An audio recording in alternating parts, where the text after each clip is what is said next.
3, 2. Lo que se quedó en los micrófonos de Barlovento Informa, Fabricio Mejía, Ramón López Castro. Un punto interesante que no se terminó de abordar.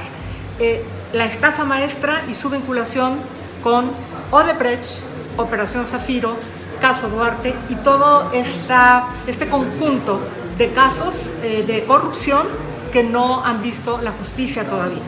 Sí, se trata de, según yo, de la posibilidad de que se arme un maxi proceso, digamos, que vincule a todos estos casos de corrupción, donde hay un mismo método, digamos, de desviación de recursos públicos, que es en el contexto, digamos, bajo el cobijo de una cosa como la Cruzada contra el Hambre, se dan contratos a universidades que no pueden realizar esos trabajos, cobran una comisión y después se entregan a empresas fantasmas, ¿no? Así se hizo la estafa maestra, así es Operación Zafiro. En algunos casos así fue también la desviación de recursos de Carlos Ahumada, hay que recordarlo. Y en Pemex hubo también este tipo de situaciones de inventar contratos para empresas que no existían, con empleados que no existían, y los famosos entregables, ¿no? Para demostrar que sí eran para algo, pues fabricados con fotocopias, miles de fotocopias, etcétera, de algo que entregar, ya que se empezó a saber que esto era desvío de recursos públicos. Entonces hay la posibilidad de que esto sea un proceso más grande, donde haya muchos más involucrados. Se nos olvidó mencionar, por ejemplo, a Osorio Chong, no solamente porque dentro de la estafa maestra una de las universidades es la Universidad de Hidalgo, de donde está, digamos, el grupo político fuerte de Osorio Chong, sino también pues por lo reciente, de lo que supimos recientemente, que pues encontraron 3 millones de pesos en efectivo que supuestamente eran de Osorio Chong en un coche en la Ciudad de México. Entonces, lo de Senli Llegón, etcétera, tiene que ver con toda un método de desvío de recursos públicos. Hay una parte que me parece vinculante entre Odebrecht y estafa maestra. Son los mismos actores. Entonces, y en México no se continuó ni se persiguió el caso Odebrecht. Somos de creo que los únicos 2 países, México y otro más, en donde Odebrecht no se tocó. No se tocó, se está tocando en el caso de Emilio Lozoya, ¿no? Sí. Emilio Lozoya recibió un soborno de la oficina. Odebrecht era tan cínica que tenía una oficina para sobornar funcionarios de toda América Latina. Cayeron muchísimos políticos, por ejemplo, peruanos, ¿no? Casi todos los expresidentes, una candidata, etcétera. Y en México se ha visto nada más el caso de Emilio Lozoya, que está prófugo, pero por los sobornos, ¿a dónde fueron esos sobornos y si hubo más? Yo creo que están vinculados también.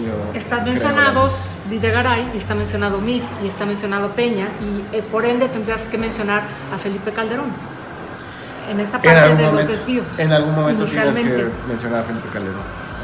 Testigo protegido, tú ya hablabas acerca de esto y quedan muchas dudas, Ramón López Castro, en el sentido de si se justifica que tú le rebajes la pena, le disminuyas la pena a alguien, a un presunto delincuente, a cambio de la información para que tú logres encarcelar a alguien más importante.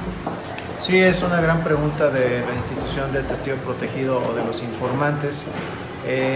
Aquí ha habido casos en los cuales los jueces federales han desestimado a ciertos testigos protegidos o informantes porque sus dichos no concuerdan con otras pruebas presentadas en los juicios penales. Luego, pues, no se puede confiar del todo en un testigo protegido. Tiene la Fiscalía la labor de hacer que el testigo protegido al final coincida o que su dicho concuerde con otras pruebas aportadas. Lo que dice el testigo protegido no es la verdad absoluta, no debería hacerlo.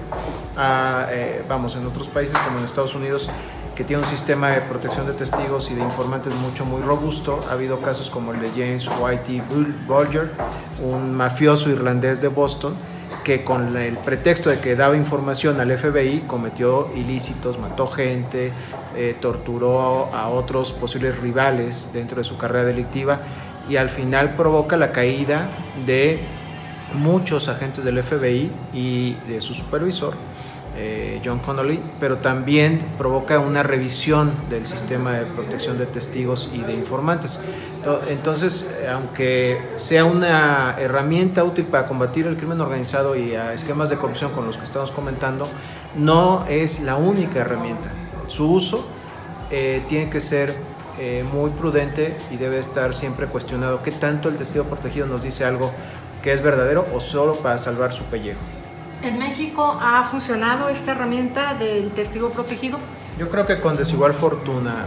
A veces las fiscalías o antes la Procuraduría General de la República hacen girar o gravitar todo su caso en el dicho de un testigo o varios testigos protegidos, lo cual creo que es un error, porque eso luego, con la defensa de los presuntos delincuentes, se van cayendo en contradicciones y eso va derrumbando los asuntos penales. Yo creo que el testigo protegido es una herramienta útil, sí y solo sí está en concordancia con otras pruebas aportadas. O sea, esto es una labor que debe de ser tomada con mucha prudencia por la Fiscalía General de la República, que un testigo protegido, suponiendo sin conceder que sea Rosario Robles o Lozoya Austin, diga lo que diga y que no haya otras pruebas para afirmar lo que dijo, es peligroso, porque le da pie a una defensa para sacar de la cárcel a una persona. Finalmente, para ambos, ¿qué otros nombres van a surgir en opinión de ustedes en este proceso cuando hoy, por primera vez, los nombres de Enrique Peña Nieto y José Antonio Meade fueron mencionados? Además de ellos, ¿qué otros nombres van a aparecer? Pues evidentemente, si no se llama a declarar a Luis Videgaray o a Antonio Meade en alguna de estas tramas de corrupción, sería muy extraño. Sería muy extraño. Y no dudemos que por primera vez en la historia de México independiente se llame a declarar a un expresidente. Fabricio. Sí, yo coincido con lo que dijo Ramón hace rato al aire, ¿no? La mitad del gabinete de Peña Nieto debe estar en la cárcel y la otra mitad acusada de omisión, ¿no? Creo que este caso puede dar en algunos de los casos, por ejemplo, de Pemex, por ejemplo, la compra de chatarra, etcétera, trascienden el sexenio de Peña Nieto y van hacia el de Calderón, incluso el de Fox. Muchas gracias a ambos, Fabricio, Ramón, gracias. Soy Marta Zamarripa, Barlovento Informa, lo que se con los micrófonos. Sigan con nosotros.